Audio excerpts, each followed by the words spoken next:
Good morning. I promise there won't be too many mammograms during this talk, but there will be a few. So here's my required disclosure statement. I have no disclosures.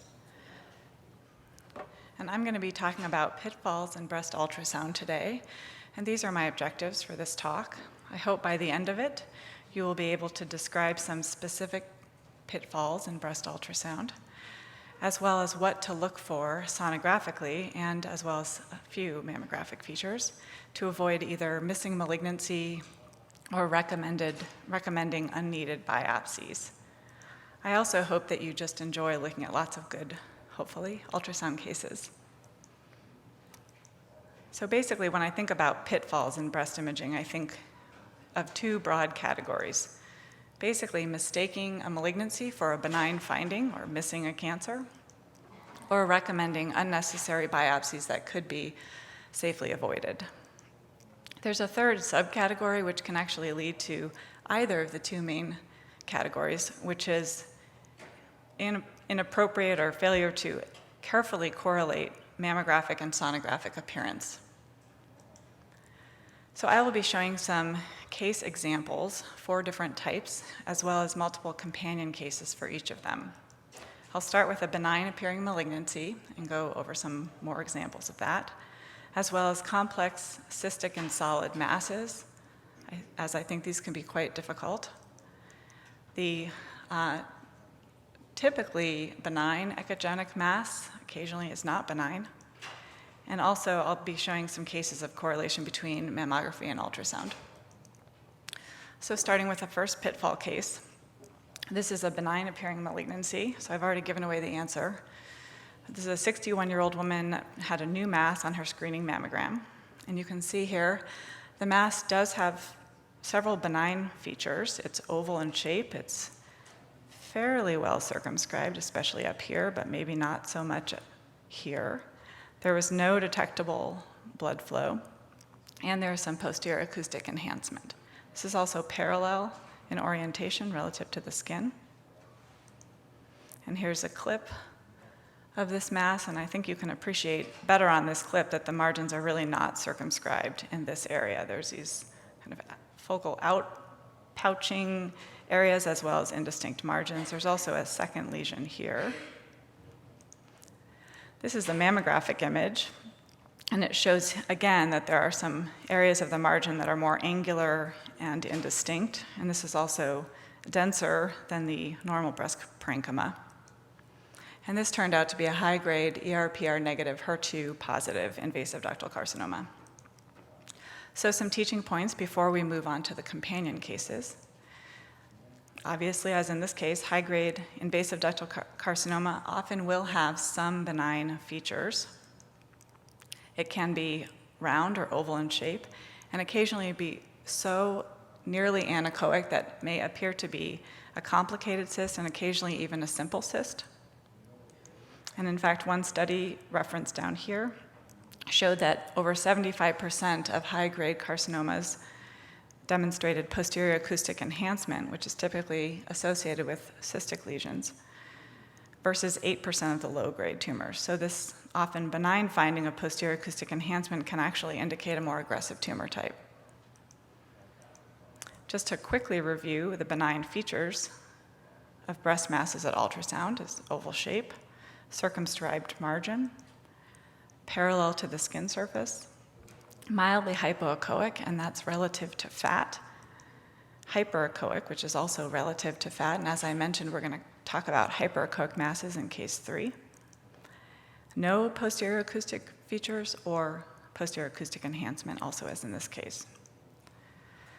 I just wanted to quickly review a few other primary breast malignancies that can appear benign at ultrasound. So we've already talked about the high-grade invasive ductal carcinomas, but there are some more rare subtypes of invasive ductal carcinoma that can also appear benign, including mucinous, medullary, and papillary, and I will be showing some examples of mucinous and papillary carcinomas, as well as very rare adenoid cystic carcinoma, which is more often seen in salivary glands, and then phylloides tumors, which are most often benign, but can behave aggressively and also be malignant and metastasize. And I'll go over an example of those later.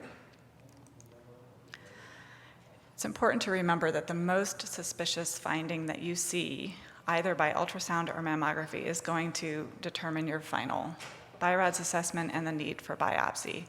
Often, as I hope you'll see in the next several cases, this is the key is in the margins. So carefully evaluate the margins. Even if most of the margins appear well circumscribed, if there's even one small area that is not well circumscribed, including angular, microlobular, or indistinct, this should prompt biopsy, and this may be the only suspicious finding that you have. Internal blood flow is helpful when it's present, but if it's not present, it's not terribly helpful because it does not mean that there is no internal vascularity, and it does not mean that it's a cyst, and I have several cases of that as well. So this is the first companion case here. You can see this is our primary case up here, and this is the case here. This looks very similar. It's oval, parallel, hypoechoic, posterior acoustic shadowing, and here's the clip through it. You can see there's also a second lesion here, and kind of a septation there. And this turned out to be a fibroadenoma. And this patient actually had several fibroadenomas. Here's another fibroadenoma. This is actually what brought her in. It was palpable, but we had an old mammogram, and these were actually decreasing in size, and this one had developed these typical benign popcorn-like calcifications. And you can see here's the mass with calcifications, the fibroadenoma, and this was the fibroadenoma I showed on the prior slide. And here's another companion case. So this was a 52-year-old woman with a new palpable mass here. You can see here it's overlying the pectoralis, but has really well circumscribed margins. It's oval. And on ultrasound, it also has many benign features. Well circumscribed margins, posterior acoustic enhancement. It's oval and parallel. Lucky for us, this case did have internal vascularity and was biopsied and shown to be a mucinous invasive ductal carcinoma. And here's the clip, just showing those features, very well circumscribed, posterior acoustic enhancement. And this is just a kind of acute companion case. This is just showing here there was no internal vascularity.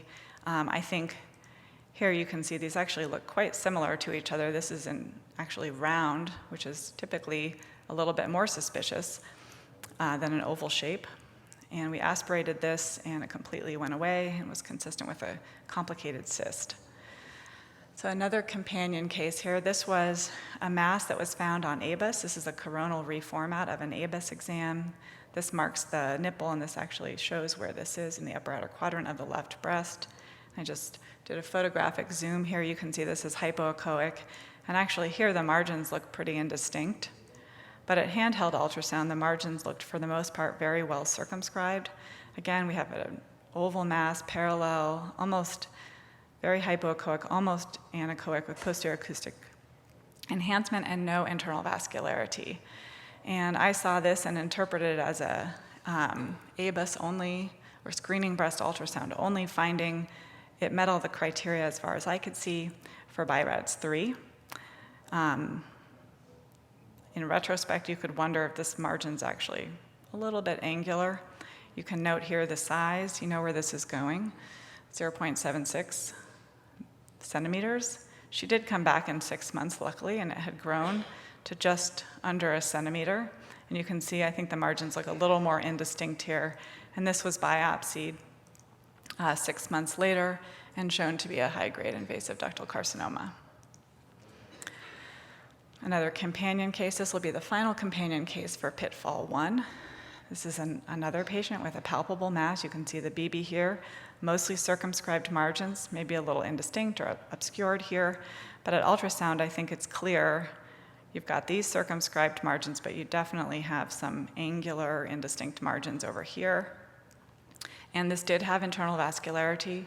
You can also see this has some cystic change. And this turned out to be a papillary carcinoma. And here's the clip. I think on the clip you can really appreciate that those margins are not completely well circumscribed. And this leads nicely into pitfall case number 2, complex cystic and solid mass.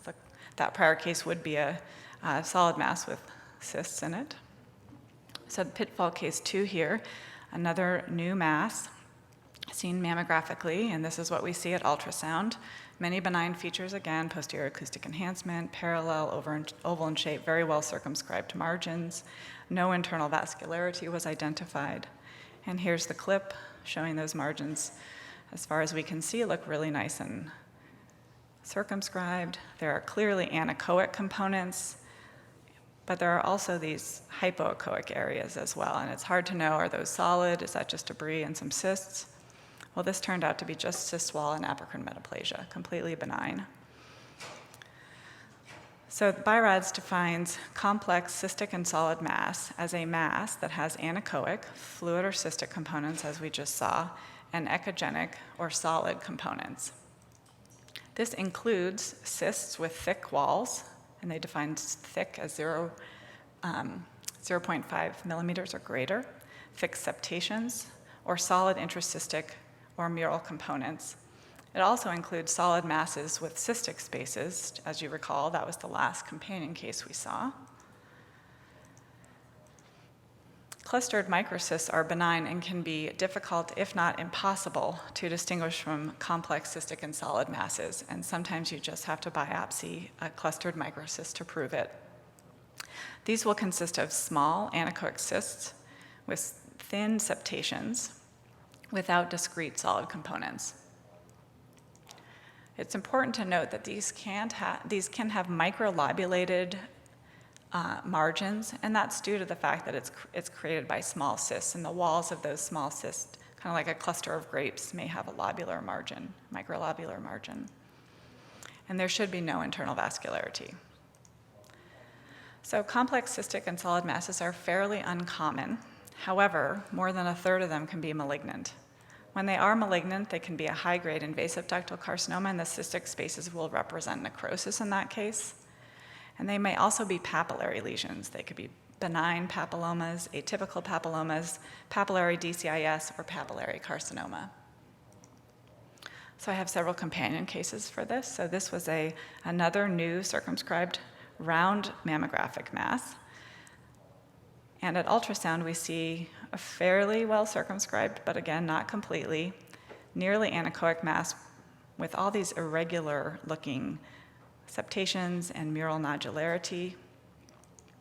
No internal vascularity could be appreciated, and this turned out to be a high-grade ductal carcinoma in situ. And I think on the clip here, you can really see those nodular, irregular mural components and thick septations, and you can also, again, appreciate the margin is not completely circumscribed and, again, has these kind of outpouching areas and angular and indistinct areas. This is another companion case, another coronal reformat from an ABUS, and I think this shows really nicely in this case. The margins are not circumscribed. You can see these angular margins here, which show up nicely in the handheld here. And in contrast, look at these margins, these angular areas, versus this really nice circumscribed margin of the primary case. Again, no internal vascularity could be appreciated. The other point I wanted to make is if you ignore the margins, actually the internal characteristics of these are almost identical. The clincher here really is the margins, and this turned out to be a papillary carcinoma. And here's the clip. Again, the theme here is the clip shows the margins really well. Again, this one has posterior acoustic enhancement because of the cystic components likely. And the final companion case for 2 is this clustered, this is a clustered microcyst. So this is entirely cystic with these nice thin echogenic walls. There's some intervening breast tissue. There was no vascularity, as you can see here, and here's the clip. But I do think it can be very difficult to distinguish, is that just intervening breast tissue in there, or are there solid components? And I don't think anyone would fault you for doing a biopsy of this. So moving on to case 3, echogenic mass. So this is a 66-year-old woman with a new palpable left breast mass. Her mammogram was negative, but she was heterogeneously dense. And this was what was seen at ultrasound. We have this hyperechoic mass here. There was internal vascularity, somewhat indistinct margins, which you can see better here on the clip. Just really can't trace some of those margins out. So this was biopsied, and it was an angiolipoma. So these are unusual benign tumors that occasionally can be seen in the breast. They're usually circumscribed iso to hyperechoic masses relative to the fat with internal vascularity. They can be visible mammographically and appear as a solid mass or focal asymmetry. And the imaging appearance is nonspecific, and usually biopsy is required, especially if they're presenting with a palpable mass or a new finding. Hyperechoic masses are more echogenic compared to fat and equal in echogenicity compared to fibroglandular tissue, which can make them difficult to see, as I'll show in one of the companion cases. Fewer than 10% of breast masses are hyperechoic at ultrasound, and they're almost always benign when you see them. In fact, at least what I learned when I was a resident, if it's echogenic, you don't need to biopsy, it's benign. But that is not exactly true. Less than 1% of malignant breast lesions are echogenic. So it's really important in these cases of an echogenic mass to assess for any suspicious features that you might see at ultrasound or mammography to avoid missing the rare echogenic malignancy. And of course, the clinical scenario of a new or enlarging palpable mass is also very important, as I will show. And just to review what are suspicious features of breast masses at ultrasound, and that includes irregular shape, non-circumscribed margins, non-parallel orientation, posterior acoustic shadowing, associated architectural distortion. And again, it's very important to correlate with the mammographic appearance. And clinical history as well, as I discussed. And this is really important with echogenic masses because hematoma or fat necrosis or infection can present as an ill-defined echogenic area. So it can appear suspicious, but in the appropriate clinical scenario, you can safely follow these lesions to make sure they resolve, and I have a few examples of those. So starting with the first companion case, this patient presented with an enlarging palpable mass. She had actually been in our clinic 1 to 2 months earlier, had a negative mammogram and negative ultrasound, and she came back and said this area is still growing. And this is the still image of the area of palpable concern. And I think this shows up pretty well in the clip, but I'm going to point out that here's the normal echogenic breast tissue, which gets disrupted by this irregular mass that is pretty much the same echogenicity as the adjacent breast tissue. And here's the color image demonstrating there is quite a bit of vascularity in there. It actually brings out some of the posterior acoustic shadowing present. And this turned out to be an invasive lobular carcinoma. And here's the clip. I hope that you can see we kind of come out of the mass and there's more normal breast tissue there, right there, and as we go in, you can see it kind of going up into the fat and how irregular it is. And this is the mammogram. I don't think this is visible mammographically. Here's the 2009 exam, and then the 2014 exam when she was diagnosed, and it just looks like breast tissue. Unfortunately, she already had an enlarged lymph node with lymph node metastases at this time, and here's the MRI showing this large area of non-mass enhancement typical of invasive lobular carcinoma. Pitfall 3, companion case. This patient presented with actually for her screening mammogram, she had a bruise marked by the technologist with these mole markers, and you can see right in here there's this kind of a vague new asymmetry, and this is the appearance at ultrasound. There was an anechoic area centrally with this somewhat ill-defined hyperechoic area right in the area of her bruising. We brought her back 2 months later, and this had almost completely resolved. It's actually really nice that that little cystic area had collapsed and made us feel comfortable that we were looking in exactly the right place. And that was consistent with a hematoma. And here's the image, here's the clip, just showing some more features of that. So this is another echogenic mass. This patient presented with a palpable mass in her axilla. It was so far away and difficult to get to, we couldn't see it on the mammogram, so we did an ultrasound, and you can see there's this mixed echogenicity mass with hyperechoic and hypoechoic components. And this turned out to be a benign phylloides. And this is really a companion case of the prior companion case. This was a biopsy-proven fibroadenoma in 2014. You can see it looks like a pretty typical fibroadenoma.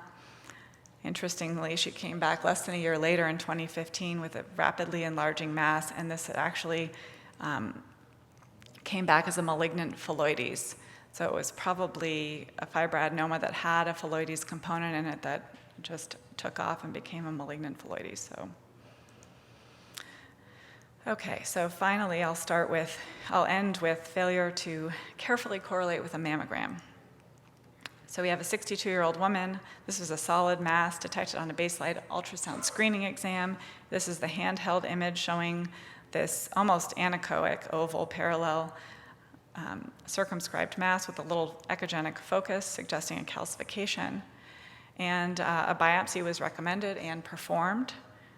And unfortunately, we didn't pay too much attention to the mammogram. So this was 2009. This was from 5 years earlier. And you can see there's this mass you can barely see, but there are some coarse calcifications here. And this was the 2016 image. You can see the clip from the biopsy right next to that same coarse calcification. The mass you can't see, it's obscured here. And this turned out to be a fibroadenoma. And the point here is to very carefully correlate with your mammogram. So we could have avoided this biopsy if we saw, oh, there's a mass there. It's been at least stable for 7 years, has calcifications in it. We see a calcification in this mass. This is a fibroadenoma. We don't need to biopsy it. On the flip side, if you do good correlation with the mammogram, you may find some very subtle suspicious findings on the mammogram and something that otherwise looks benign and would prompt a biopsy appropriately to diagnose a cancer. Here's another companion case. So this is another ABUS. There's the marker for the nipple. Here's the mass here. And this is what it looks like on handheld. You can see this is, again, parallel circumscribed oval, and it's actually isoechoic to fat. And it's standing out here because it's surrounded by more echogenic breast parenchyma.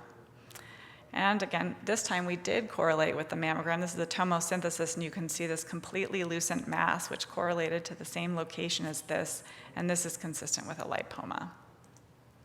And here's the clip, showing all benign features, and the key here is it's really isoechoic to the pre-mammary fat up there. Another case that showed really nice correlation with mammogram here. So I hope this projects, but you can see that's a really nice thin pseudocapsule with some fat on the other side of it, and then material that's basically isodense to the breast parenchyma. This is that breast within a breast appearance, and this is a pretty typical appearance of a hamartoma at ultrasound. They can be quite variable in their appearance because hamartomas are made up of basically breast parenchyma and fat, and depending upon the composition will affect how it looks. But this is a typical finding on the mammogram and makes us feel confident that this is just a hamartoma. And here's the clip. Again, showing this has many benign features. It's circumscribed, oval, parallel, and made up of mixed hypoechoic to hyperechoic components, typical of a hamartoma. So this is another mixed echogenic mass. You can see this has a lot of internal vascularity in the echogenic components. And here's the clip, just showing this peripheral echogenic component. If it weren't for that vascularity, I think this could look a lot like a hematoma. Here's the mammogram showing this is a very dense mass. It is palpable. There's actually a second mass here. You can just see on the edge of the clip here. And this turned out to be a B-cell lymphoma. And I think this is the last companion case of the series here. I just put this in here because I think it looks almost identical to the case I just showed. Very dense mammographic mass. This woman presented with a bruising history of trauma, and this looks like a typical hematoma. There was no internal vascularity, and this completely resolved on follow-up. So we did not biopsy this, we just had her come back. So if you remember nothing else from this talk, malignancies can have benign features at ultrasound. Very important to assess the margin. That will often be the key. finding even with many other benign features, and also to look for vascularity. It's helpful if it's present, not terribly helpful if it's not. Complex cystic and solid masses versus clustered microcysts and complicated cysts can be very difficult to distinguish.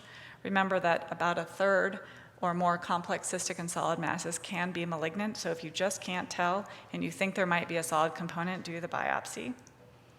And then remember to correlate with the mammogram. This can help you avoid unnecessary biopsies and also avoid missing subtle suspicious features and otherwise benign appearing malignancy. Thank you.